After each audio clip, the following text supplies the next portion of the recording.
오늘 로마서 1장 28절에 사도 바울은 원죄의 본성과 기질 중에 12번째 사기를 드러내고 폭로하고 있습니다. 자, 29절 말씀 중반에 보시죠. 여기 보시면 사기라고 하는 부분이 있습니다. 사기가 무슨 뜻일까요? 사기에 대한 한자의 풀이는 이렇습니다. 속일 사자에 속일기, 한마디로 말을 하면 속이는 것입니다.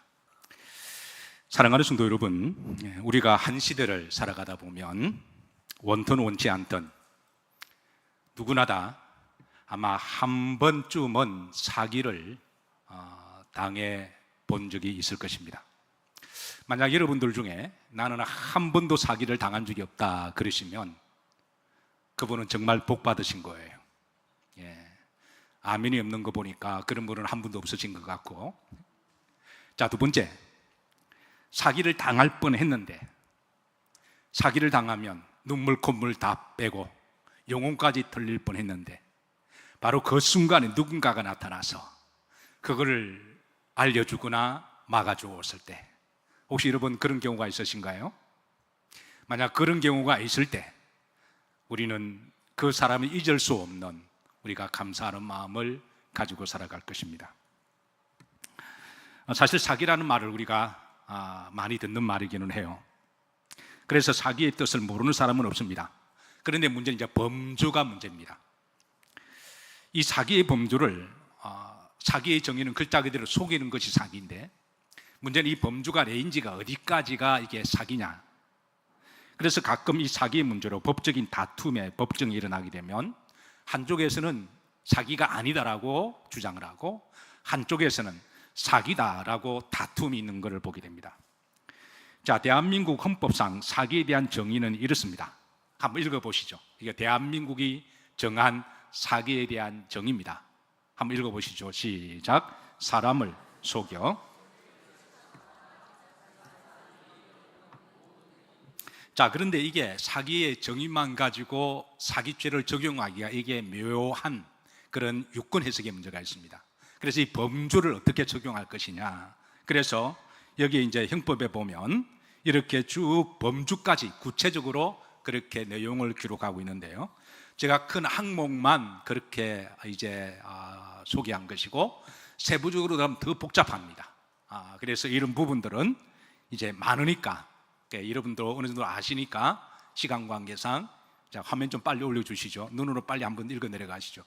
대한민국에서는 큰 틀로 이런 것들을 사기의 범주로 넣는다라고만 그렇게 한번 생각만 하시면 되겠습니다. 자, 중요한 거는, 자, 우리는 세상의 법도 존중하지만 우리 항상 기준은 하나님의 말씀이 기준이고 법인 줄로 믿습니다.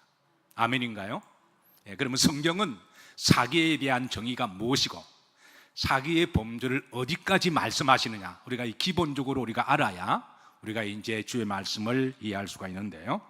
자, 기본적으로 사기를 성경에 따라서 둘루라고 하는데, 자, 요 말이 성경에 다양하게 해석이 되어 있습니다.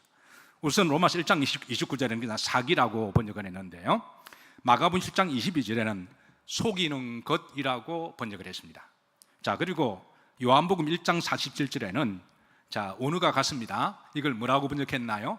간사를 이렇게 범주에 넣습니다.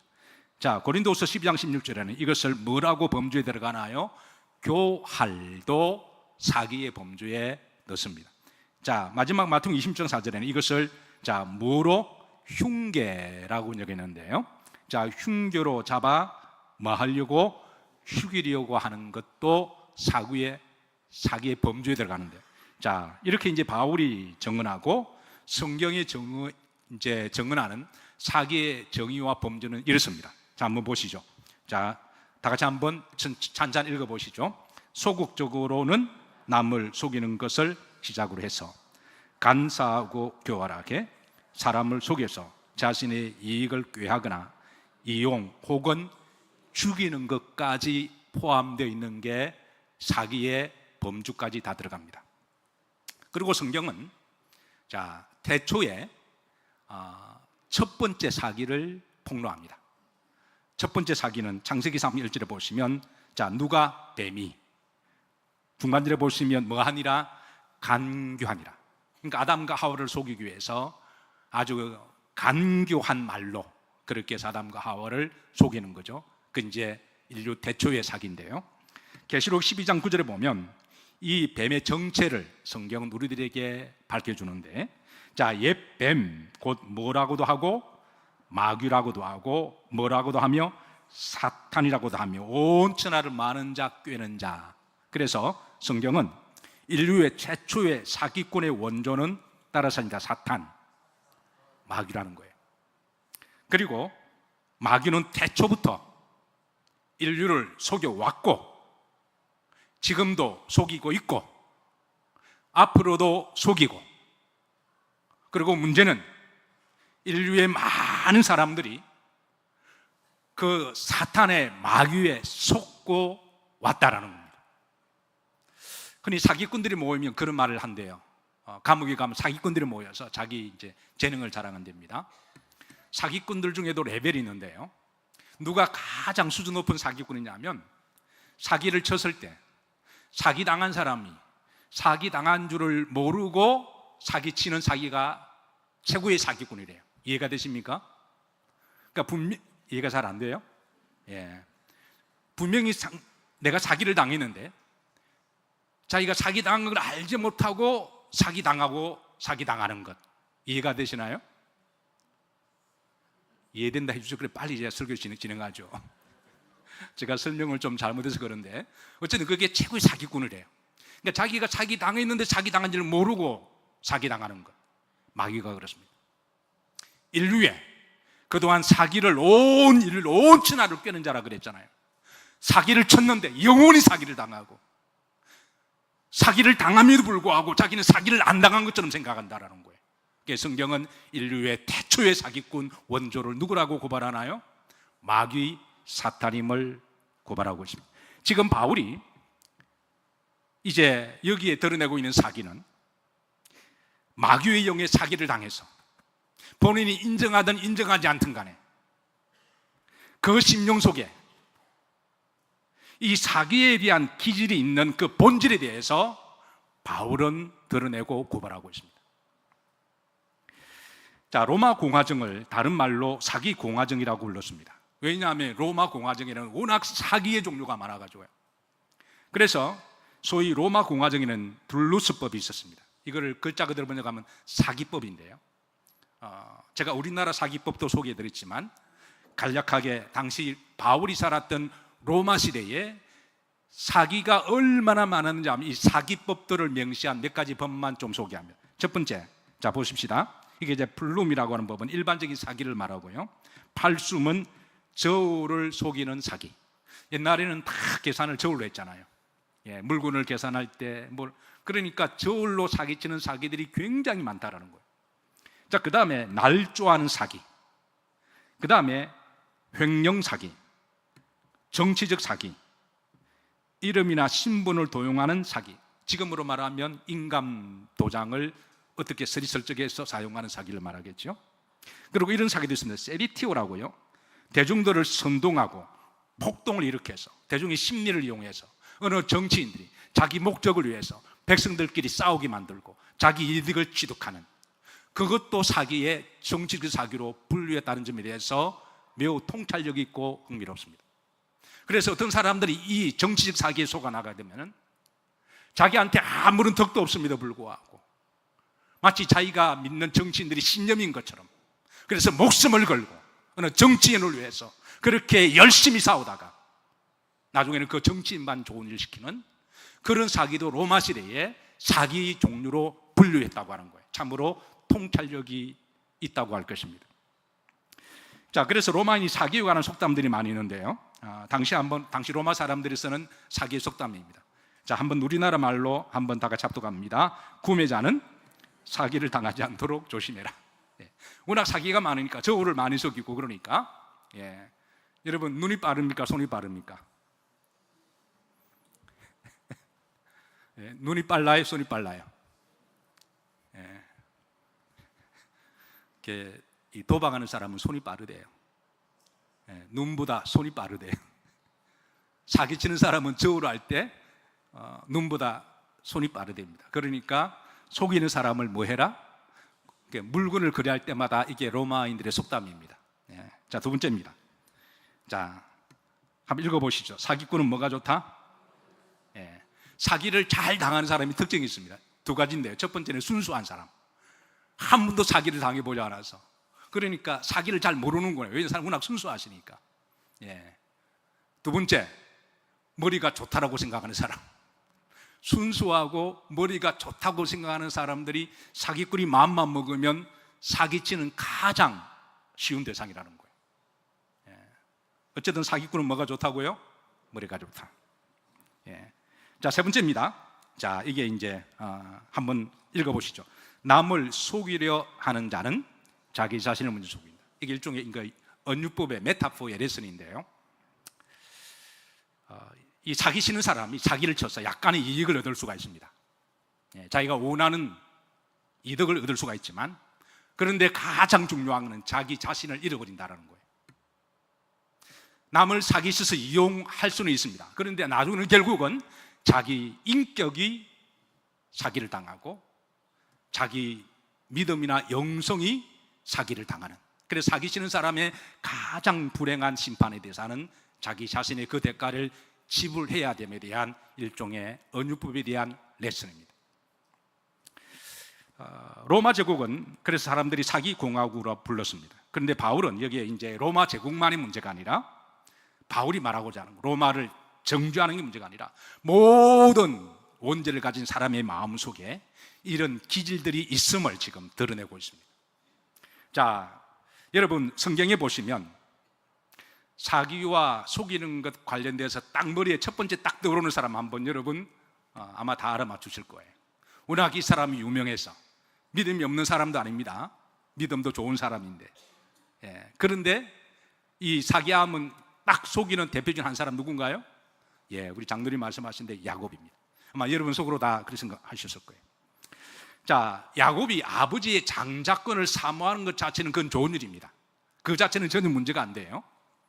아버지의 장자, 아버지의 축복을 받아서 내가 장자의 복을 누리겠다 하는 것은, 그거는 하나님이 오히려 기쁘시게 이렇게 바라보시는, 문제는 방법의 문제라는 거예요. 야곱은 아버지의 장자권을 받기 위해서 그는 오랫동안 이제 계획을 했습니다. 정통 히브리인들은 아버지가 자신이 죽을 때가 가까이 오면 소위 욤 베코라를 선포합니다. 그러니까 욤은 데이, 날이거든요. 베코라는 축복입니다. 이게 무슨 말이냐면, 이제 이삭이 나이가 들어 이제 몸도 약해지고, 그리고 앞을 거의 보지도 못한 상태고, 그래서 직감적으로 하나님이 나를 이제 부르시려나 보다. 그러니까 하나님은 때가 되면 다 그런 마음을 주셔서 우리에게 다 준비하게 하시는 거죠. 그게 병이든 아니면 이제 연세가 드시든 간에 이제 하나님이 그런 마음을 우리에게 다 주시는 거죠. 그래서 이삭도 이제 그럴 때가 되었다 싶어서 히브리인들은 이럴 때는 이제 욤 베코라 따라서입니다. 욤 베코라. 욤은 뭐라 그랬나요? 날. 베코라는 축복입니다. 그러니까 축복의 날입니다. 이게 무슨 축복이냐면 유언을 자녀들에게 내리는 축복의 상속의 날을 욤 베코라라고 이야기합니다. 그런데 이 베코라 날을 선포할 때는 온 가족이 다 통보를 해야 됩니다. 한날 한시에 다 모여서. 그래서 이제 그 아버지가 이제 그 자녀들을 향하여 이제 이 욤 베코라를 선포하고, 자녀들은 그 이제 아버님의 그 부모의 마지막으로 가장 좋아하는 만찬을 이렇게 준비합니다. 그리고 이제 사랑과 존경을 표시하고, 그리고 그 아버지는 이제 그 만찬을 맛있게 먹고, 그리고 이제 하나님의 말씀에 따라 유언을 선포합니다. 유언은 이제 장자에게 이제 모든 이 가문의 축복권을, 아버지를 대신하는 장자의 축복권을 이양하게 되고, 이렇게 되면 이제 그 자녀들은 그걸 법적으로 공식적으로 이제 효력을 가집니다. 이걸 어떤 날이라 그랬다고요? 욤 베코라라고 그랬습니다. 이삭도 이제 그 날이 가까움을 알고 욤 베코라를 선포합니다. 그리고 자식들에게, 가족들에게 다 알립니다. 자, 야곱이 이제 아버지 이삭이 욤 베코라를 어느 D-Day에 선포한 것을 듣고 난 다음에 이제부터 작전에 돌입합니다. 야곱의 작전은 첫 번째, 아버지를 속이고 형 에서를 속인 일입니다. 근데 이거는 어느 한순간에 욕심으로 나온 게 아니라 오랫동안 그의 가슴 속에 품고 있었던 이기적인 욕심이었고 계획이었습니다. 먼저 그의 여러 가지 변수를 계산해서 치밀한 교육을 세우는 첫 번째, 어머니 리브가의 도움을 받습니다. 어머니에게 도와달라고 그렇게 부탁합니다. 그런데 어머니는 그 사실을 아버지를 속이고 에스를 속이는 알매도 불구하고 어떤 이유든 간에 야곱을 도와주기로 합니다. 흔히 사기꾼들의 특징은 대부분 주변 사람들이 필요한 도움을 받습니다. 이게 이제 사기꾼들의 특징이죠. 두 번째, 아버지가 가장 좋아하는 별미를 만들어요. 세 번째입니다. 만에 하나 대비해서 자신의 몸에 털을 붙입니다.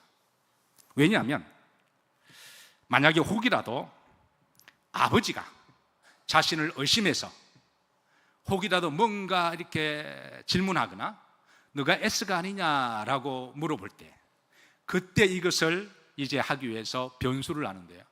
사실 야곱은 신체적으로 털이 많았습니다. 우리가 어릴 때 자녀를 키우다 보면 안고 부비다 보면 우리가 살을 많이 맞대잖아요. 근데 야곱의 피부는 매끈매끈했습니다. 이게 자주 허깅하고 만지면서 이게 털이 있고 없고에 따라서 S구나, 비록 앞을 보지 못하더라도 야곱이거나 그렇게 알았는데, 이 야곱이 머리가 얼마나 좋으냐면 만약에 아버지가 자신을 의심하면 그럴 줄 계산하고 몸에 S처럼 털을 붙여놓은 거예요. 자, 이제 보십시다. 창세기 27장 19절입니다. 자, 이게 이제 욤 베코라 데이 때, 자, 아버지에게 말합니다. 나는 아버지의 맏아들 누구로 소이다? 이게 속이는 거잖아요. 대놓고 속이는 겁니다. 나는 아버지의 맏아들 에서로 소이다. 그 다음 보십시다. 후렴절입니다. 내가 사냥한 고기를 잡수시고 아버지 마음껏 내게 마소서 욤 베코라를 축복을 해달라고 하는 겁니다. 그런데 이때 이삭은 뭔가 앞을 보지 못하면 뭔가 이상한 느낌 받습니다. 비록 연세는 들었지만 그래도 이삭도 보통 사람이 아니잖아요. 산전수전 다 겪은 사람인데, 그래서 뭔가 이상해서 목소리가 아닌 것 같고, 그리고 짐승을 일반적으로 잡아오는 시간 타이밍도 그렇고, 그래 이렇게 묻습니다. 내가 왜 이렇게 벌칙 일찍 왔느냐라고 묻습니다. 이럴 때 야곱이 이렇게 대답합니다. 합독합니다. 이삭이 그의 아들에게 이르되 내 아들아, 내가 어떻게 이같이 속히 잡았느냐? 그가 이르되 아버지의 하나님 여호와께서 나로 순조롭게 만나게 하셨습니다. 그러니까 여러분, 야곱은 기본적으로 믿음 있는 사람이잖아요. 하나님 믿는 사람이잖아요. 근데 하나님을 믿는 사람도 본인이 필요하면 하나님 이름을 팔아서라도 사기를 치는 기질을 볼 수가 있습니다. 필요하면 하나님 이름이라도 팔아서 하나님이 나를 도와주셔서 일을 하게 하셨다라는 거예요. 제가 지금 야곱을 정죄하는 게 아니라 이게 인간의 본성이라는 거예요. 이삭도 만만한 사람이 아니어서 그냥 넘어가지 않습니다. 21절에 보면 내가 너를 만져보겠다 그럽니다. 자, 합독하시죠. 이삭이 야곱에게 이르되 내 아들아, 가까이 오라. 내가 과연 내 아들 에서인지 아닌지 내가 너를 뭐 하려 하노라. 그런데 이삭이 머리가 좋으나 야곱의 머리가 좋으나? 답은 사기꾼들의 머리도 좋습니다. 이미 야곱은 이미 그까지 계산을 다 한 거예요. 이미 자기 몸에 털을 다 붙여놓은 거예요. 그래서 만주고 난 다음에 22절입니다. 자, 합독합니다. 야곱이 그 아버지 이삭이 가까이 가니 이삭이 만지며 이르되 음성은 야곱의 음성이로나 손은 에서의 손이로다. 그래서 뭔가 좀 이상하지만 그래도 이삭은 앞을 보지 못하니까 내가 나이가 들어서 노파심 때문에 그럴 수 있겠다 생각을 하고 이제 욤 베코라 데이를 그렇게 축복을 해줍니다. 나중에 이 사실이 드러났습니다. 그리고 아버지 이삭은 아들에게 속았다고, 사기당했다고 대성통곡합니다. 형 이삭은 이거를 알고 분노의 광기를 내가 죽여버리겠다. 그렇고 나서 이제 죽이려고 그럽니다. 야곱은 이 모습을 보고 겁이 나서 한밤중에 야반 도주를 하는데요. 그가 부엘세바에서 하란까지는 거리가 서울 부산 왕복 900km입니다. 죽기 살기로 도망가는데요. 결국 사기꾼의 말로는 야반도주입니다. 대부분 야반도주입니다. 그리고 감옥입니다. 사실 야곱 인생은 여기에서 그 인생은 끝이 나도 됩니다. 그런데 하나님은 그 인생을 여기에서 끝맺지 않습니다. 여기 하나님의 놀라운 사랑의 회복의 프로젝트를 실시하는데요, 만약 여기에서 야곱 인생을 하나님이 포기하시더라면 그는 구원도 없고 더 이상 회복의 기회도 없었을 거예요. 근데 하나님의 놀라운 사랑을, 이런 그의 사기치는 기질을 하나님은 고쳐나가기 시작하시는데, 어떻게 고치시냐면요, 하나님이 참으로 묘하게 야곱이 사기꾼의 기질이 있잖아요, 지보다 꼭 2배 사기꾼을 만나게 하십니다. 그 사람이 누구냐고요? 라반입니다. 하나님이 사람을 다듬어 가시고 만들어 가실 때 참 묘한 방법으로 만들어 가시는, 중요한 것은 하나님이 포기치 않으신 게 중요하다라는 거예요. 아멘인가요? 하나님은 포기치 아니하시고 어떻게든 야곱을 하나님이 다듬으셔서 축복의 통로로 서시기 위해서 하나님 이 작업은, 이 프로젝트는 첫 번째, 지와 똑같은 사람 곱하기 2배 만나게 하시고, 지가 했던 그 일에 몇 배로 대가를 지불하게 하십니다. 20년 동안에 라반 집에서 죽기 살기로 고생한 모든 것들을 다 자기 당하게 만드십니다. 얼마나 마음이 아팠을까요? 얼마나 억울했을까요? 심지어 결혼 사기도 야곱이 당합니다. 원래는 라헬을 주기로 했잖아요. 근데 레아를 주기로 원치 않는 와이프가 2명이 생겨버렸어요. 어쨌든 이런 일을 당하고 난 다음에 그는 처절하게 하나님 앞에 회개합니다. 그러고 나서 나중에 이제 하나님이 회복시켜 주시고 이 모든 것을 대가를 지불하고 정산하게 하셔서, 중요한 것은 하나님 이런 야곱을 다듬으셔서 믿음의 사람으로, 자 이때부터 아멘 하셔야 됩니다. 믿음의 사람으로, 축복의 사람으로 하나님이 야곱을 만들어 가십니다. 이 하나님이 위대한 이 사랑의 스토리와 회복의 스토리가 우리 모두에게 있기를 주의 이름으로 축복합니다. 자, 대한민국의 사기의 현주소는 어떨까요? 대검찰청 통계 자료를 보게 따르면요, 2017년도와 2022년도 사이 무려 4, 5년이 흘렀습니다. 2017년도에서 2022년도 4, 5년의 사기 비율 통계가, 자 질문합니다. 자, 사기의 범죄가 내려갔을까요? 올라갔을까요? 예.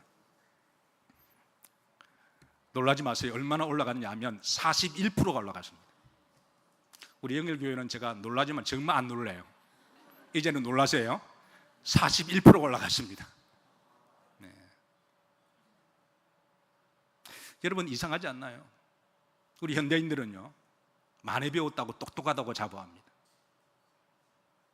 스스로 지성인이라고 자랑합니다. 이 정도면 나 괜찮은 사람이야 라고 품이 있다라고 이야기합니다. 근데 왜 사기 비율이 41%가 올라갔을까요? 대검찰청에서 문제는 41%가 올라가는 건 문제지만, 문제는 사기의 수법이 더 진화된다는 거예요. 그리고 사기의 종류도 더 많아지기 때문에 이게 굉장히 범죄를 이렇게 잡는 데 어려움이 많다라고 실토를 하고 있습니다. 사기 종류가 얼마나 많을까요? 모르긴 몰라도 얼마나 많은지, 아마 모든 말에 사기를 넣으면 다 될 정도로 사기 종류로 많습니다. 그 정도로 사기는 많습니다. 자, 그런데 여러분 사기하면 어떤 사기가 제일 먼저 떠오르시나요? 어떠세요 여러분? 여러분 우리가 사기 말을 하잖아요. 사기하면 어떤 게 제일 먼저 떠오르시나요? 제가 정답을 말씀해 볼까요? 여러분들이 당한 사기가 제일 먼저 떠오르실 거예요. 저는 사기하면 제일 먼저 떠오르는 게 저는 보이스피싱입니다. 제가 당해봤거든요.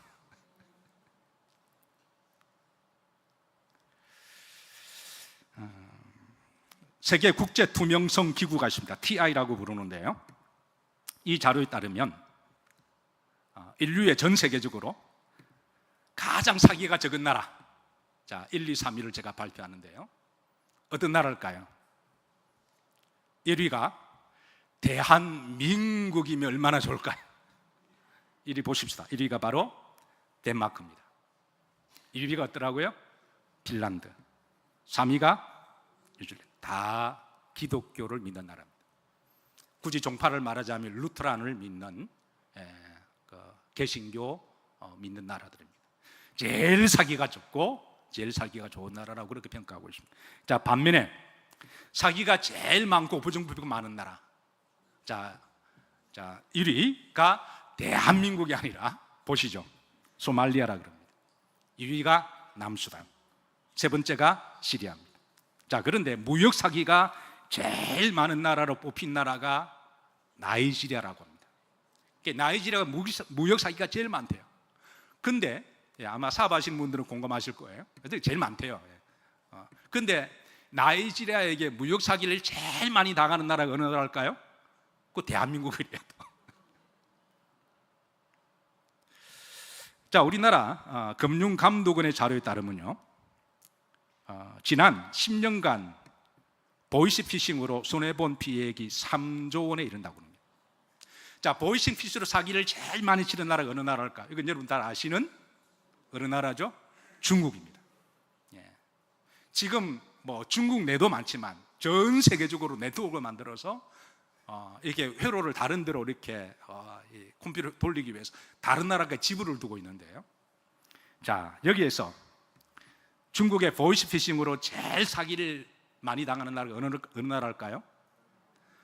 대한민국입니다.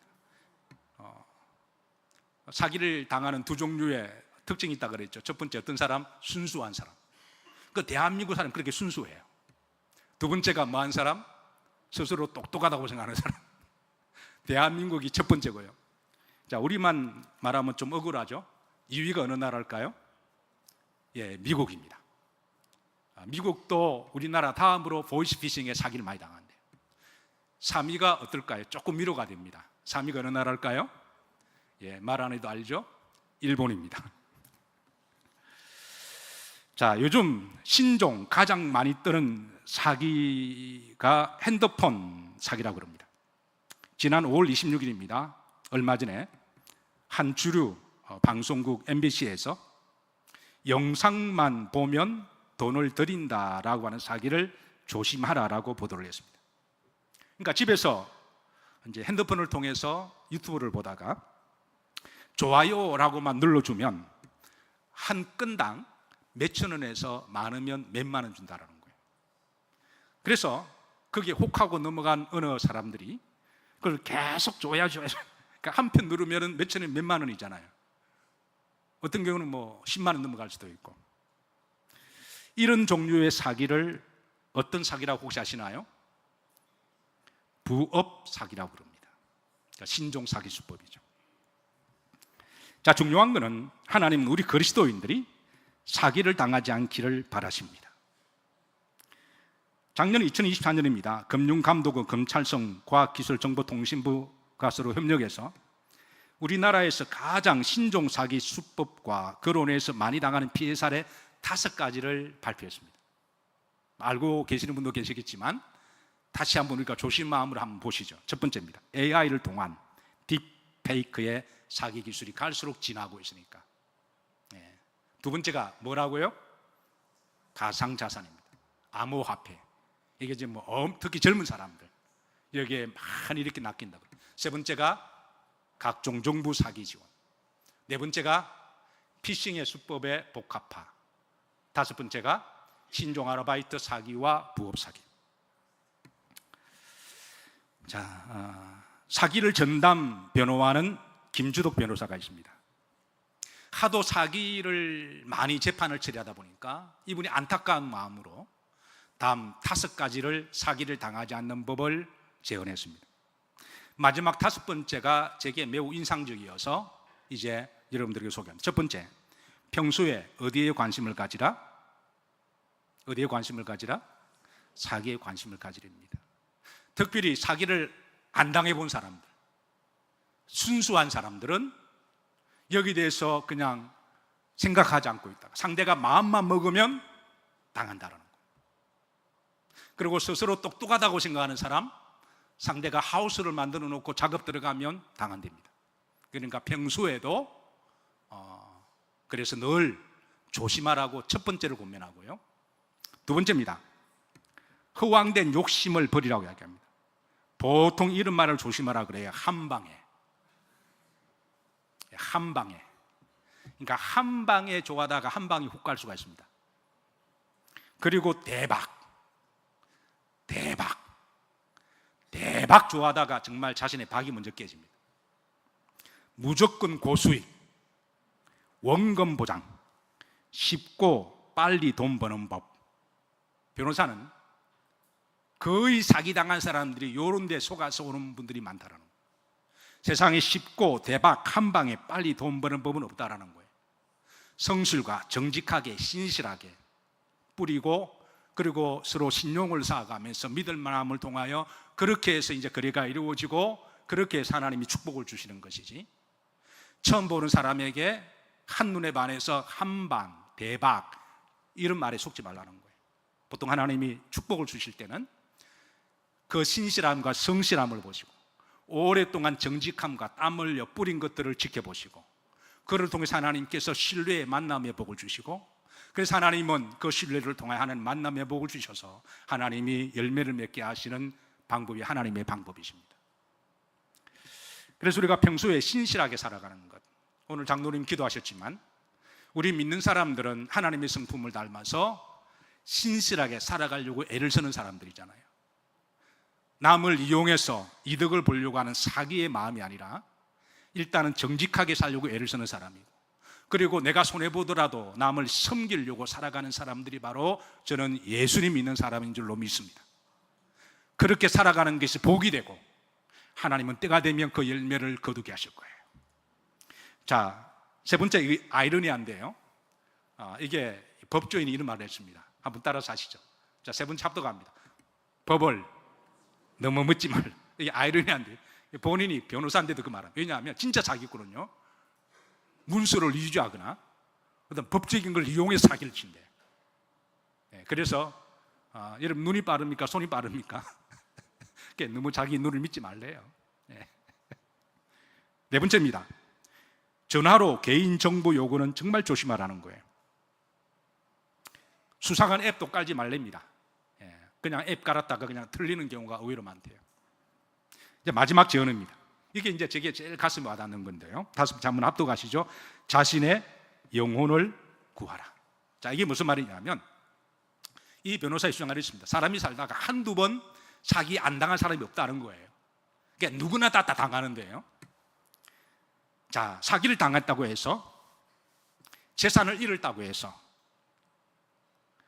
너무 좌절하거나 낙심하지 마라. 두 번째, 사기를 친 사람은 나쁘지만 그렇다고 모든 사람들을 의심하거나 적개심을 품지 말라는 거예요. 사기친 한 사람 때문에 나머지 좋은 사람들 많이 계시잖아요.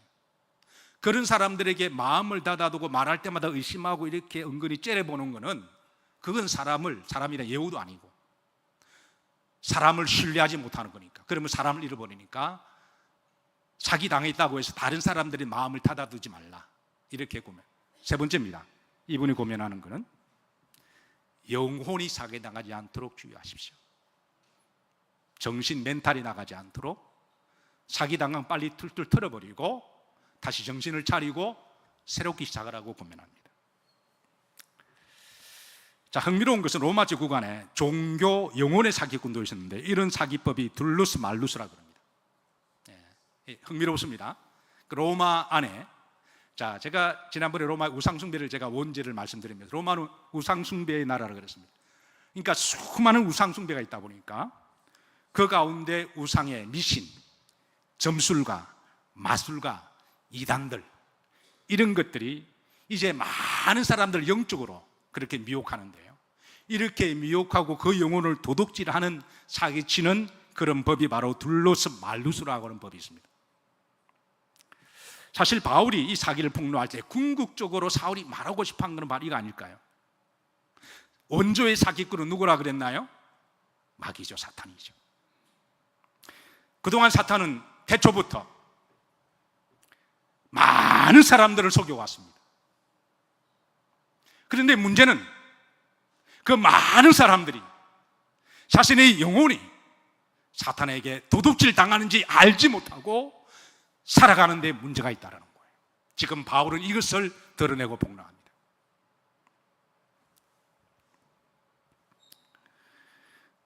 이 사탄에 대한 정체를 유일하게 폭로하신 분이 누구실까요?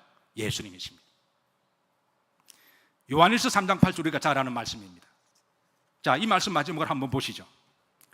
자, 하나님의 아들이 나타나시는 것은 마귀의 일을, 그러니까 하나님이 이 땅에 오신 목적은 마귀의 일을 폭로하기 위함이시고, 우리가 주님이 오시기 전까지는 우리가 하나님도 알지 못했고 우리가 진리와 거짓도 구분하지 못했잖아요.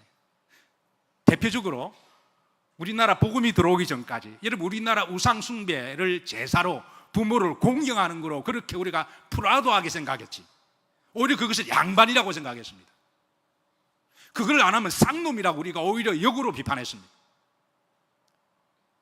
그래서 양반들이 제사를 드리는 것, 복음을 알고 보니까 그거는 귀신에 가는 것임을 말씀해 주셨거든요. 바울은 고린도 교회를 향하여 고린도서 10장에 나는 너희들이 제사를 드림으로 귀신과 교제하게 되기를 원치 아니하노라. 그 일러주신 분이 누구예요? 예수님이시고 하나님의 말씀이시고 하나님이시잖아요. 그러니까 이 마귀를 폭로하신 분이 누구시라고요? 예수님이십니다. 그래서 주께서 진리가 너희를 자유케 하리라. 주님이 오신 것은 이 마귀의 사기를 폭로하러 오셨습니다. 두 번째, 이 일을 멸하러 오신 분입니다. 자, 우리는 예수님 믿기 전에는 사실 우리도 알지 못할 사기를 당해왔습니다. 저도 예수님 믿기 전에 집에서 제사 많이 드렸고요, 그리고 또 다른 죄도 많이 또 지었습니다. 일일이 말씀드릴 수는 없지만 어쨌든 많이 죄를 지은 것 같아요. 자, 그런데 예수님을 알고 난 다음 저희 집의 모든 제사를 다 정리했습니다. 저희 집도 장손 집안이거든요. 제가 설교 초도에 말씀드렸듯이 사기를 당한 것은 그동안 억울한 일인데, 또 사기를 당하려고 그럴 때 누군가가 나타나서 알려줄 때 더 이상 사기 당하지 마, 그렇게 알려준다면 그는 고마운 분이잖아요. 예수님이 그러시다라는 거예요. 마귀를 드러내시고 마귀를 멸하시고 더 이상 사기 당하지 마, 그렇게 일러주시는 분이 바로 예수님이시고, 그리고 하나님의 말씀이시고 성령이신 줄로 믿으시기를 주의 이름으로 축복합니다. 성경은 하나님 우리들에게 앞으로 살아가시면서 사기 당하지 않기를 바라십니다. 말씀을 정리하면서 여러분, 마귀의 사기 전략을 제가 폭로합니다. 여러분 기억하기 좋도록 제가 이렇게 좀 했습니다. 따라서 삼불 이론, 삼불 이론 기억하기 좋죠? 마귀의 사기 전략입니다. 첫 번째가 뭐냐면 하나님 믿지 마라, 하나님 없다. 이게 마귀의 첫 번째 전략입니다. 하나님 없다, 하나님 믿지 마라. 사람은 저절로 생겼다, 그냥 지구도 그냥 생겨서 어떤 말로든 하나님을 부인하고 하나님을 믿지 못하게 하는 게 마귀의 첫 번째 사기의 사기 말입니다. 이해하시고 믿으시면 아멘 하실래요? 성경이 적어하는 말입니다. 태초에 하나님이 천지를 창조하심을 말씀하셨는데도 마귀는 아니다, 없다, 믿지 마라. 이게 첫 번째 전략이고, 두 번째는 뭘까요? 예수님 믿지 마라. 예수님도 사람이다. 죽은 사람 어떻게 부활하냐? 예수님 믿지 마라. 예수님을 믿지 못하게 하는, 이게 마귀의 전략입니다. 세 번째가 뭘까요? 천국 믿지 마라. 아니, 죽으면 그냥 끝나는 거지. 뭐 죽어 봤냐? 천국 가봤냐? 어떤 말로든 천국에 대해서 믿지 말게 하는 건 마귀의 전략입니다. 마지막 하나가 뭘까요? 이론. 네 마음대로 살아라는 거예요. 네 마음대로 살아라. 오늘 우리가 성경 봉독에 보면 바울이 처음에 이제 폭로할 때 28절에 보면 원죄의 기질이 그 마음에 하나님 두기를 싫어한다 그랬잖아요. 그러니까 하나님 믿지 못, 예수님 믿지 않고 이 마음대로 살아, 이 마음대로. 네가 네 마음대로 네가 어떤 신념을 따르든, 네가 진화론을 따르든 공산주의를 따르든 포스트 모더니즘을 따르든 네가 철학을 따르든 지식을 따르든 돈을 따르든 네 마음대로 살아라. 네가 우상숭배를 하든, 네가 사람을 속이든 사람을 죽이든 거짓말하든 사기를 치든 네 마음대로 살아라는 거예요. 이런 마귀의 목적은 결론은 지옥 가는 거잖아요. 안타깝게도 인류가 많은 사람들이 속고 있습니다. 어떤 사람은 정말 지 마음대로 삽니다. 자기 신념대로 삽니다. 이게 마귀의 전략임을 저는 폭로합니다. 삼불 뭐라고요? 이론. 그런데 이것을 마귀의 사기임을 가르쳐 주신 분이 누구라고요? 예수님이십니다. 주님을 믿는 자들에게 마귀에게 더 이상 속지 않도록 우리들에게 진리의 영을 주시고, 그리고 성령을 통하여 우리에게 신실하게 살도록 우리를 인도하시고, 그리고 신실하게 살며 할 수만 있으면 주의 이름으로 섬기도록, 그리고 사명대로 살아가게 하시다가 우리 모두가 가슴에 담고 있는 천국의 영생의 소망을 가지고 가치 있게 보람 있게 믿음으로 하나님 앞에 영광 올려 살아가는 그 인생이 정말 복된 인생이고 가치 있는 인생이며, 또 우리는 그렇게 살아가다가 하늘나라에서 착하고 충성된 종아, 내가 적은 일에 충성하였으니 나와 더불어 영원토록 함께 먹고 마시고 즐거워하자. 이 영생의 복이 우리 영일의 모든 성도님들 가운데 함께 하시기를 주의 이름으로 축원합니다.